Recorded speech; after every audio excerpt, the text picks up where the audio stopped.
Cinderella کی اس قسط میں کہانی کا آغاز اس کے صبح اٹھنے سے ہوتا ہے۔ جیسے ہی وہ اپنی آنکھیں کھولتی ہے، اس کے چھوٹے چھوٹے دوست چوہے اور پرندے اس کا خیر مقدم کرتے ہیں اور اس کا دن خوشی سے شروع کرتے ہیں۔ پرندے خوشی خوشی چہچہا رہے ہیں، جبکہ چوہے تیزی سے اس کے بستر کے قریب آ کر اسے صبح بخیر کہتے ہیں۔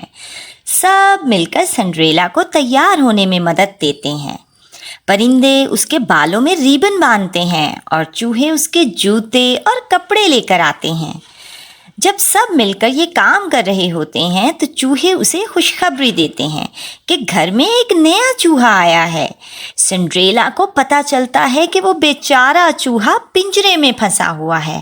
اپنے نرم دل کی وجہ سے سنڈریلا فوراً فیصلہ کرتی ہے کہ اس چوہے کی مدد کرے گی۔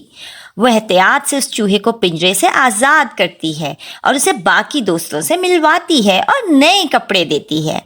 نئے دوست کو سنڈریلا کی محبت اور اپنائیت کی وجہ سے جلد ہی اپنا گھر محسوس ہوتا ہے۔ اس کے بعد سنڈریلا باورچی خانے میں جاتی ہے تاکہ ناشتہ تیار کرے۔ وہ ایک ٹرے پر کھانا رکھ کر اپنی سوتیلی ماں اور بہنوں کو پیش کرتی ہے، باوجود اس کے کہ وہ اس کی قدر نہیں کرتے۔ اس کی زندگی آسان نہیں ہے، لیکن اس کی خوش مزاجی اور مہربانی کبھی کم نہیں ہوتی، اور اس کے دوست ہمیشہ اس کا ساتھ دیتے ہیں اور اس کا حوصلہ بڑھاتے ہیں۔ یہ قصہ سنڈریلا کی مہربانی اور رحم دلی کو ظاہر کرتی ہے اور اس کے دوستوں کی وفاداری کو دکھاتی ہے جو ہر مشکل وقت میں اس کے ساتھ ہیں۔